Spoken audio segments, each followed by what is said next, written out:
Jeshu.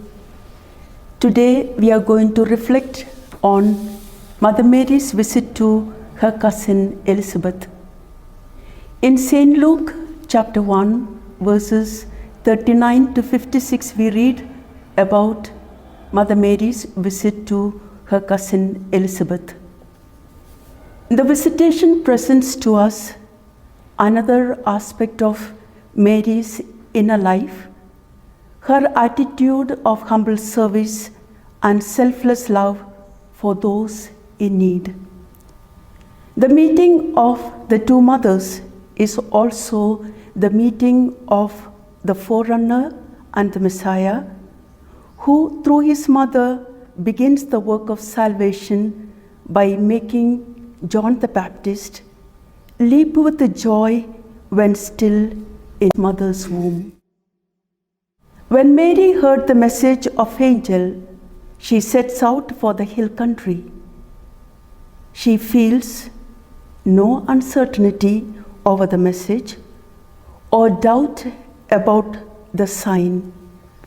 She goes eager in purpose, dutiful in conscience, hastening for joy. The atmosphere that pervades the evangelical episode of visitation is of joy. The mystery of visitation is a mystery of joy. John the Baptist exults with joy in the womb of Elizabeth, the latter, rejoicing in the gift of motherhood, burst out into blessings of the Lord. Mary pours forth the Magnificat, a hymn of overflowing with the messianic joy. The gospel scene bears all the dynamism of the visit of God. When God comes to meet us, He moves us inwardly. He initiates what we are until all our life is transformed into praise and blessing.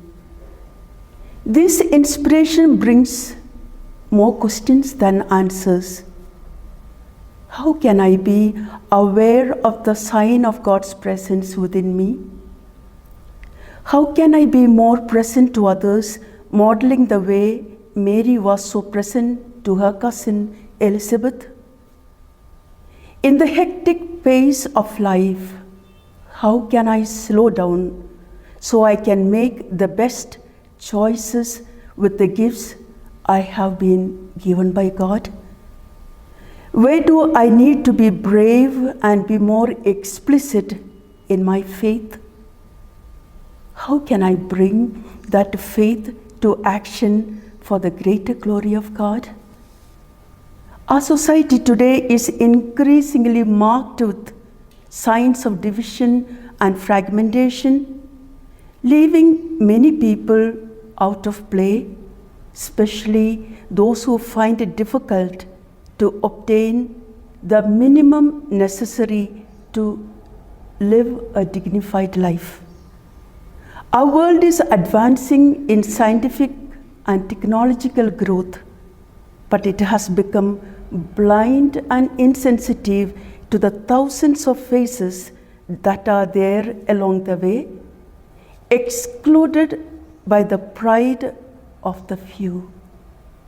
A society that ends up establishing a culture of disillusionment, disenhancement, and frustration in many of our brothers and sisters, and even anguish in many others. Faced with all these situations, we must say with Elizabeth, "Blessed is she who has believed." And to learn from this strong and helpful faith that characterized and characterizes our Mother Mary. When you ask Mary to pray for you, she visits you. She invites you to discover and rediscover the joy of the Lord.